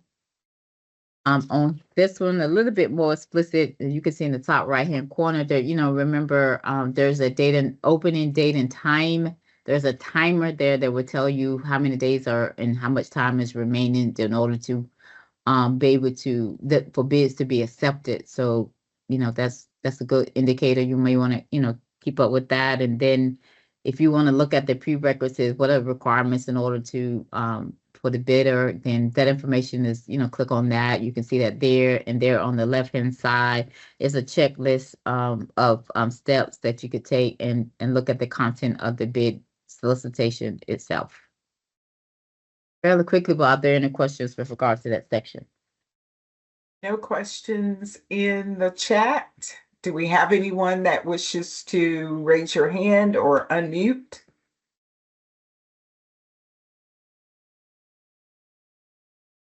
All right, we can proceed. Perfect. All right. So in this section, we are going to be talking about the bid openings, or the evaluation process itself, but more specifically, the bid openings. We're going to talk about the evaluation method, reference checks, Executive Order 50, and then just a word or two more about clarifications and BAFOs. Remember, best and final offers, that's what BAFO stands for. So for the bid opening, bid and proposal opening, that's part of a formal bid process, right? It's publicly open at a specific date and time and location that's specified. The information is always provided in the solicitation document. Again, late bids or proposals will not be accepted. Attendance is taken at bid opening, so just be prepared to do a sign-in sheet. Once the bid has been posted, you really should only contact the purchasing agent, or the procurement specialist is what they're technically called today. Is listed there. Both the contact information, email, phone number is listed there. That is the person, if you have any questions or you want to reach out with regard to, that is the only person you should be talking to. Even if you know the person at the end, for if it's aviation, if it's Division 15, if you know someone in Division 15 and this bid is pertaining to them, as long as and until the bid is awarded, you should only talk to someone in the purchasing department regarding that. So just please be mindful of that. we'll post tabulations there, with the exception of pricing. If we would not disclose pricing if we anticipate that we're going to go into negotiations. So this is typically, again, for more of the higher dollar RFP solicitations. But generally, we will, for non-IT goods, we will post both who responded and how much did they bid information on the tabulations. And evaluation methods, we have, you see 3 that are listed there. So low cost median spec, that is again awarded to the lowest vendor that meets all the requirements and specification, and offers the lowest cost to the agency. The best value weighted method, that is, weights add up to 100 of the different components that can have different weights. And so again, they would indicate in the solicitation document, what is it they're looking at, right? In addition to cost will always be one, but cost, technical support, experience, that sort of thing, can certainly be criteria. And then the last one is the narrative method, which is another best value. Is an evaluation method, and really a narrative is more of a written account of how, or the merit of your proposal, right? What are the good things about your proposal? And it's usually, when it's reviewed, the review comments are usually done in what we call strength or weaknesses. And so if it's a strength, we think that component, or that item that you listed, that approach that you listed, how you would, your experience that you have, we think that would be, it enhances the potential success or contribute towards exceeding the contractual requirements. So that's a plus, obviously. If it's a weakness, we think that it's a flaw that increases the risk that the state has that it may be unsuccessful contract performance. So we're gonna, evaluate your response in one of these 3 ways, right? Most of the lower dollar items are done low cost me spec, and certainly the more complex ones are what we use our best value processes for. Reference checks, they are could or may not be required. They're used to confirm that the vendor has performed, certain service or offer a product of the same size and scope and job performance. We just want to know something you've done before, and be able to check with your previous employer to provide us what did that do, what were the challenges, and to help us to make a decision around your candidacy as a vendor. It can be, we're going to ask all the references the same question. So we're not going to have one set for this vendor, another set so we're not. All questions, we either going to ask every vendor, or we're not going to ask any vendor. So we're not going to ask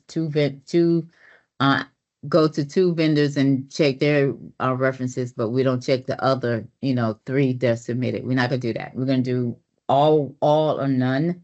And we are going to ask the same questions. We're going to document the time and date and who we spoke with, who provided us with the reference. So all that is a very formal thing that we do. It's standard across the board. All bid submission will be handled the same way with regard to the reference check. So I think that's important information.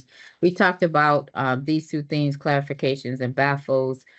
Just real quickly, for request for clarification, it clarifies something that's unclear in your response, right?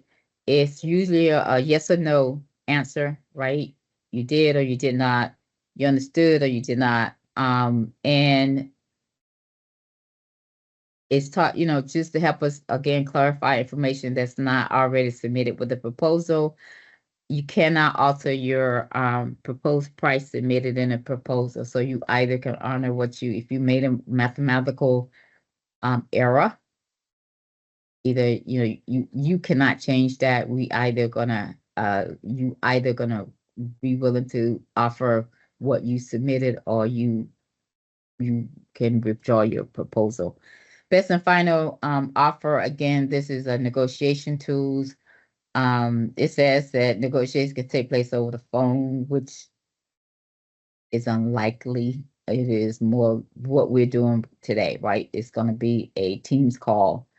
If not, invite them to come in person and sit around in a conference room, and we talk about, those things about their specific proposal that we have questions about, or we want to see augmented in some kind of way. Executive Order 50 is that what we call price matching opportunities for North Carolina vendors, which means it's defined as being headquartered in North Carolina, right? It's used for goods only. It is not offered for services. You must indicate at the time of submitting your bid whether or not you wish to participate in price matching or not, and then the North Carolina vendors pricing must be within 5% or $10,000 of the non-resident vendor, right? So we have someone from some other state who has the lowest bid, then your bid must be within 5% or $10,000 of that bid, and you have indicated at the time of bid submission that you want to participate in price match, and in that time, then we would contact you with that. Are there any questions? We are covering the questions in the chat. Okay, cool. There is a question about, let's see, what was looking at the history of a bid and finding out what was the price that was submitted for a bid. And I think we're getting those answered in the chat, and we also have something upcoming on that. Is that correct, Joni? Yes. Okay. All right.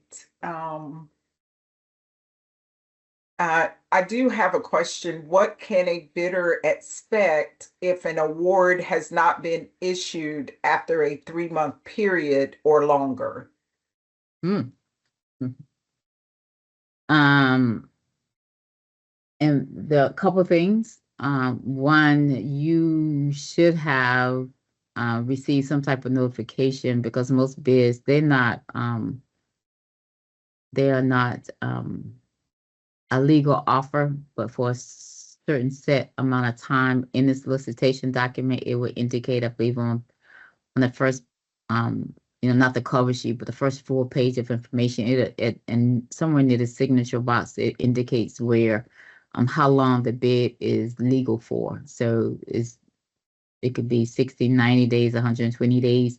So depending upon what that time limit that was identified, if it's over before that period of time is have passed, then if we know that there is something that is going to make us go beyond that date, then we as procurement specialists or professionals are required to reach out to the vendor and ask them if they are willing to extend the validity date of their offer to a later date. And we'll indicate, we won't just say later date, we'll indicate a new date, whether that's 60 more days, 30 more days, or 90 more days. That's one thing. So you should have been notified too. If you have not and have not been awarded, then, and if that time period has passed, then they no longer have legal offers, and they either will have to make a decision to repost or not, just cancel that bid altogether. If it's a RFP or one of those more complex services contract, again, your offer is good for the period of time that's indicated. And so again, they should have reached out to you if it's nearing that time. It should be some conversation. You should know. I mean, I would reach out to the procurement person that's identified on the solicitation to ask for a status of what's going on. Is it still being reviewed? What is the status? So I would ask that question. All right. And Terry, I see your hand raised. You can unmute and ask your question. And here you go. Hello? Oh, Yeah. thank you. Yeah, I have a couple of questions. My name is Terry Beckman. We responded to an RFP actually for services at East Carolina University back in June, and there it still says status pending on the portal. And I am going to write to the procurement person, Joni, based on your recommendation, but do they let all bidders know what's going on with that when their decision obviously has been way extended? In your experience, like, do they let all bidders know, or do they just let bidders know that they're negotiating with, so that's my first question. Just what your experience with that is, if you have any.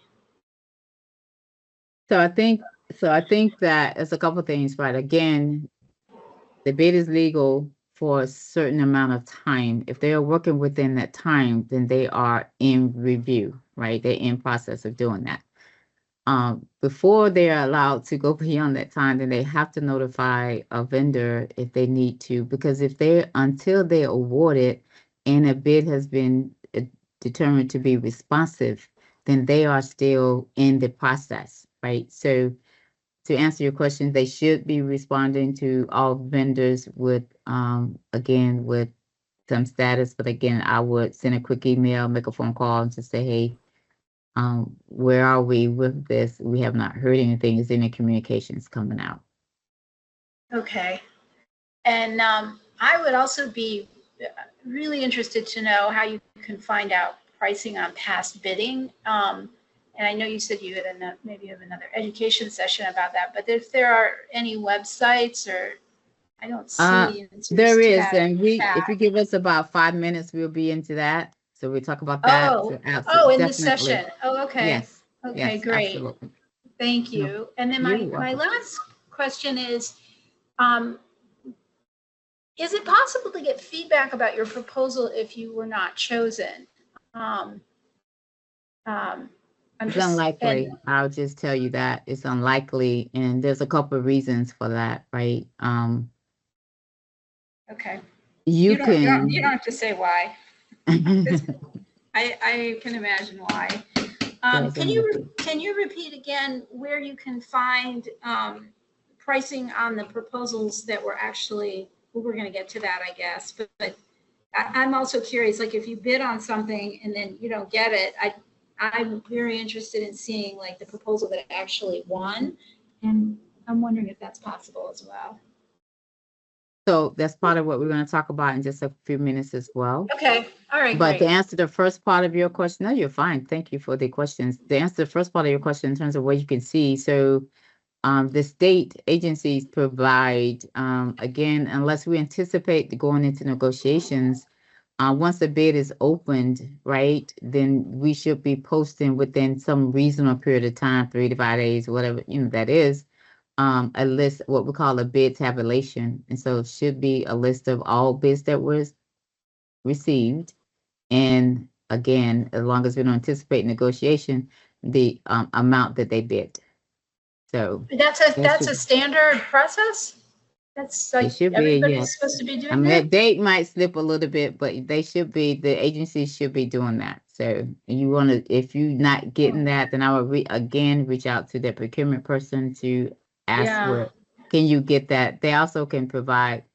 One of the things I also say is that, even though all bid openings are public, one way, if it's not a good time, date, or whatever for you to be able to be there in person, you always, after the bid opening day and time, you can email that procurement person and ask them for that tabulation, right? Okay. It's public information. They have to give it to you. Okay, that's good to know. And is that true for municipalities as well? I can't speak for the municipalities. They don't necessarily have to follow the state rules, so I don't know. You need to speak to them specifically. Oh, even though they're advertising on your portal. Even though they're advertising on our portal, yes. Okay. Okay, thank you. You're welcome. Awesome. Good questions. I do not see any other hands raised, so we can proceed on. Thank you, Carla. You're welcome. So in this section, we're going to talk about award notifications, purchase orders, and invoicing. So award notification, this is obviously notification to the vendor that, hey, congratulations, you're going to receive a purchase order. You have been awarded this. You're going to get a memo, something, and it's going to attach it. It will be posted. Again, that information is also posted. And as I stated earlier, once we, the procurement team, have awarded the contract, we are out of the process, and you will work directly with the end user with regard to next steps. Information that are on purchase orders, this is really what this is a list of. Just a few of the items, it's not all, obviously a description of item or service in which we are offering the purchase for. Pricing, delivery schedule, payment terms and conditions around the purchase. And if there's any comments to the vendor, all that would be on the purchase order. With regard to invoicing, the invoices, the vendor is, when you invoice the division, address it to the address on the PO, I'm sorry. You include the following information, right? The description of the service that was completed, the purchase order number or the contract number. And what I would say, just so you know, oftentimes the purchase order number and the contract number is the same number. So they're not different, necessarily always differentiated, differently. They are oftentimes the same number. Ensure that your remit to address is current, right? Make sure all your information on EVP is current, because that's the address that they're going to be using. Typically, the state pays net 30. There are other circumstances in which, it could be considered, but typically it's net 30. For NCDOT, we do checks on Tuesdays and Thursdays. So if you have elected to be for electronic payments, that's just information for you to have as well. Are there any questions?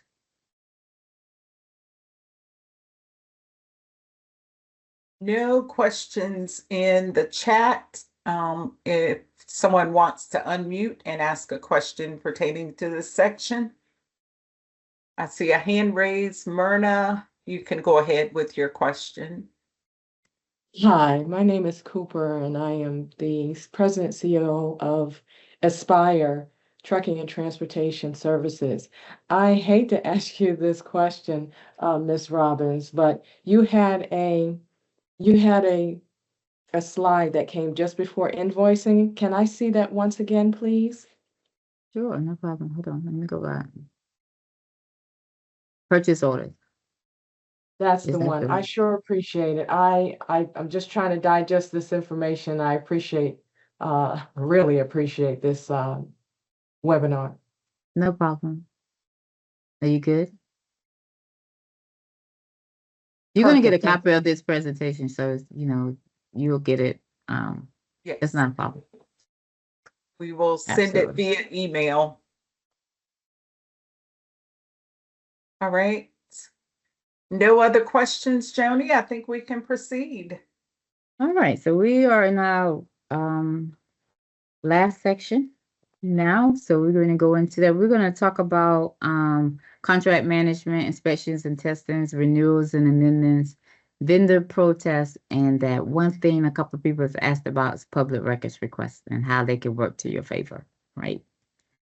A contract kickoff meeting, I stated previously that once we have awarded the contract, then purchasing is going to step out, and the vendor will work directly with the end user. One of the first things that happens is a kickoff meeting, right? We may or may not participate or help to set that up. That will be the last thing if we did do that, but that's just to, because remember, the vendor and the end user had not been working together during this process the only exception to that may be if we go into negotiations and then we'll bring them together at that point for that conversation. Only outside of that, then the end users working with purchasing, the vendors working with purchasing. So we the middleman in that case. But for this kickoff meeting, typically it's just really to clarify terms and conditions, clarify, make sure we're on the same page in terms of goals and objectives, who's going to do what and who's responsible for what, and what are the deliverables and what are the expectations around them. So it's just really a kickoff meeting, and exactly what that is. The thing about inspection and testing, we just want to make sure that, you know, you understand that if we receive damaged or damaged goods or inaccurate order or late shipment, we're going to be notifying the vendor of that.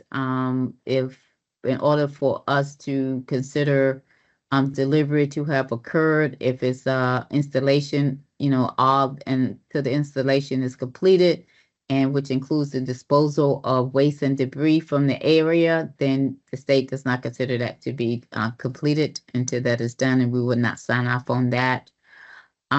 If there are complaints, the inspection and complaints documented by the contract administrator as a person on our side or even on your side, then if you cannot work with the end user with regard to that, then my office or the purchasing office will get involved, and it becomes a more formal process at that point, and we're going to issue what we call oh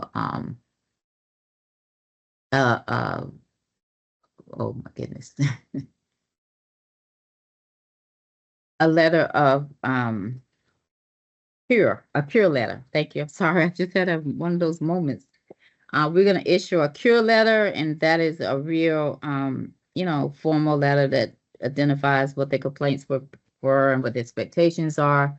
You as a vendor will respond to that with your, you know, one understanding of what they are. If you have some contradictory information, you obviously welcome to provide that. And just share again, we kind of want to level set around expectation and responsibilities. But hopefully we don't have that many of those. But if we do, that's how they will be handled. In terms of renewals, again, most standard state contract terms is for 3 years, and typically the 3 years are the language that's used around them is 1 year with 2 optional renewal years. So that's typically what the language is going to say in the contract. The 2 optionals are just that, they're optional. They don't have to be exercised. If the state decides to do so, then they'll notify you, and of course a new purchase order will be issued with that. And remember, an amendment is something, a change to happen after the contract has been awarded, and really the purchasing office is the only one who can really amend the contract. So keep that in mind as well. Vendor protests. So we take pains to tell you what we're going to be evaluating, how we're going to evaluate it, and we're going to award based on certain things, right? So when we make an award, if you, vendor, do not think that we follow what we said we was going to follow, right? Then you have an opportunity within 30 days, 30 consecutive calendar days from the date of the contract award to issue a vendor protest. So if it's $50,000, it'll come straight to the director of the procurement of the agency than what you're working with. If it's over that and it's non-IT, it go to the state purchasing office within PNC. If it's an IT one, it will go to the same position within DIT. And what both the IT and PNC would do is obviously involve the agency, because you know we're one who's made the decisions, but you know the letter will go to them. Or to the procurement director, and then she would notify both of them as appropriate. But within your letter, it must contain specific reasons and any supporting documentation for the protest, right? So it can't be that you just disagree with the award. You have to show in which the state did not follow its own process in which they stated on how they would award that. So but you do have an opportunity to protest if you do not if you don't think we did what we said we was going to do and follow our own published process.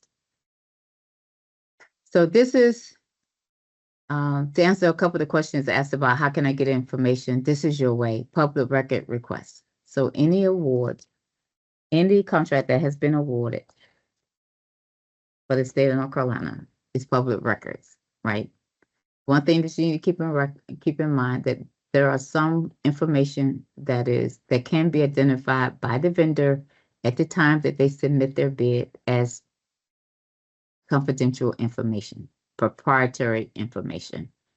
The state, you remember I talked about clarification letter. So, if we got a question, once we receive and review your bid, there's one of the things that we will always send out is if a vendor identify information that's being confidential, then we are going to send them a letter, a clarification letter that says a couple of things. One, if you identify pricing as confidential, we're going to inform you that we will not keep pricing under any circumstances confidential. So we will always give that amount out. Two, if we're going to ask you to reaffirm that any other information you identified in your submission as being confidential, with the understanding that the state will keep that information confidential, so we would not give it out in public records requests, right?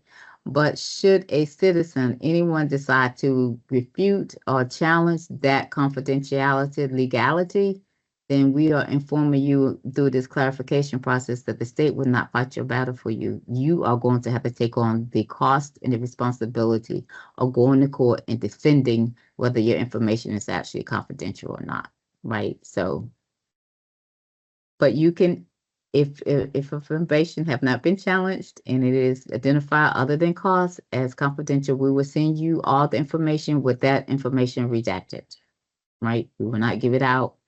We would not redact cost under any condition. So again, you can use this process. Agencies do it differently. So you want to contact the agency and ask, how do you make a public records request? It is always best to provide as much information as possible.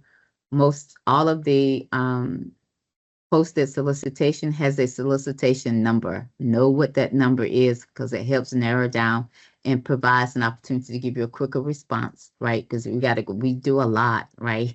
So if you only going to give a brief description of what you're looking for, it may take us some time and some back and forth with you to be able to correctly identify that piece of information that you really want. So as much information if you can provide, then do that and send the public records request, and we will respond with the information. So that's a great way to understand.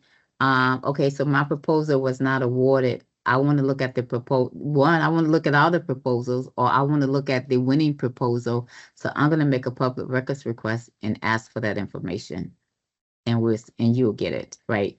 Oh, I'm interested in I didn't get the janitorial I didn't get this award.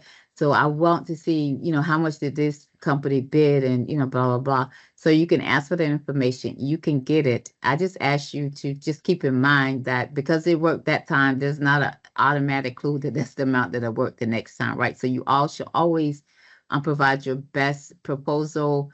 Certainly previous information can use, but that's just what it is, right? It's previous information, but it is, it can give you some indication of what the state at least were looking for, what they, how they evaluated a proposal, how did they rate something. So this is a great way to get information on past, not even current contracts, as long as it's awarded, you can ask for that. There's a list of questions. I'm sorry, websites. Again, you're going to get this. These are helpful website resources that you can use. Carla, that concludes my presentation, unless there are some questions.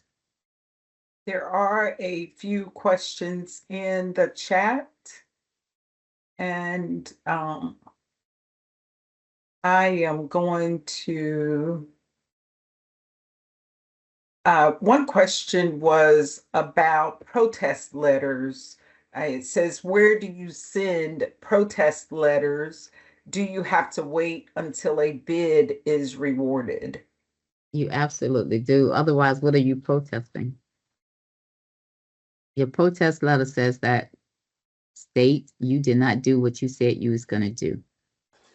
So if the bid have not been awarded, what are you protest? There's nothing for you to protest. So, Well, and I'm not trying to be sarcastic. I'm really Yeah. not. I'm just saying under that process, there's what would you be protesting? Let me help. So whoever asked the question, let me Yeah. understand. Yeah, well, for example, when a department has gone way over the stated deadline for awarding the bid, and it just hasn't been awarded, and it's sitting there in limbo. Okay, so they're not legally required to award every contract they post. They can cancel it, right? And so Yeah. good business relations says that you ought to provide some type of status up there. I agree with you 100% with regard to that, but they're not legally required to award every contract that they that's posted, right? But they should provide some information, absolutely. But that's not a protestable point. I mean, Okay. I would reach out to the procurement department and say, hey, Right. What's this, going on? yeah, what's going on? This don't have a good look, right? What are we doing here? But that's the extent, I guess, of what you can do is complain. You know what I mean? Versus, and I don't mean it negatively, but versus a protest. You know what I mean? Okay. Yep. Yes. All right. I think there was a question about getting a history of bids for particular types of services that were accepted for a specific department, even if you don't know contract numbers or the vendors who were awarded. I'm not Can saying you get a that's history? impossible. I'm telling you that could take some time. We do quite a few bids, as you can imagine. So again, the more information around the specific information you're requesting. Again, we get public record requests from all kinds of different parts of society, like news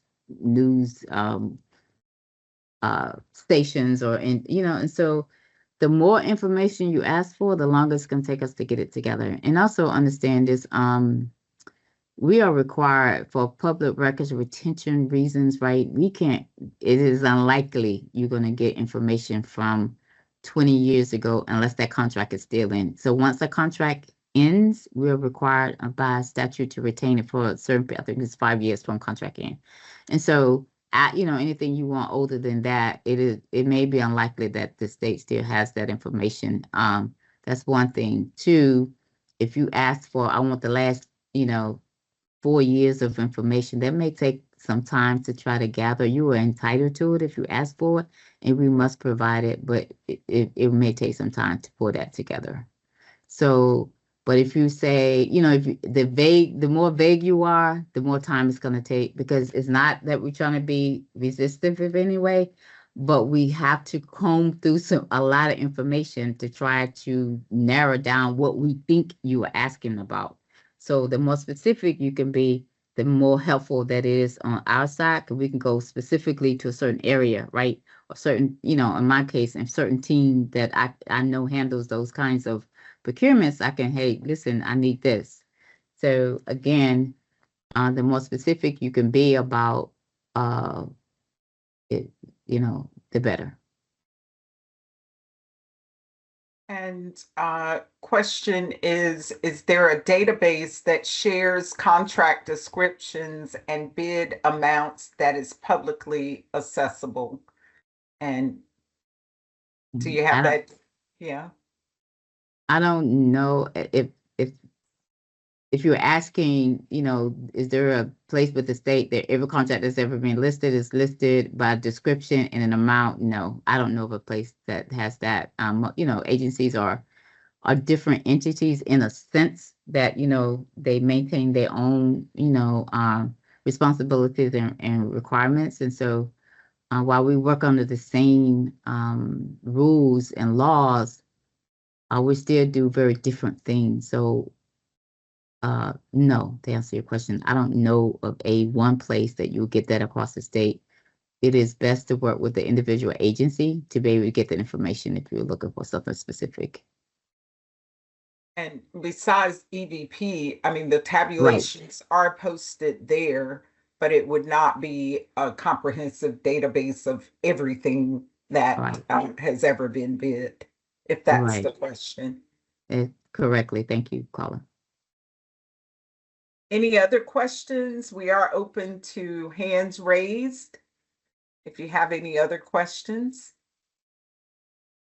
And if not, I think that ends our session. Thank you all for your time.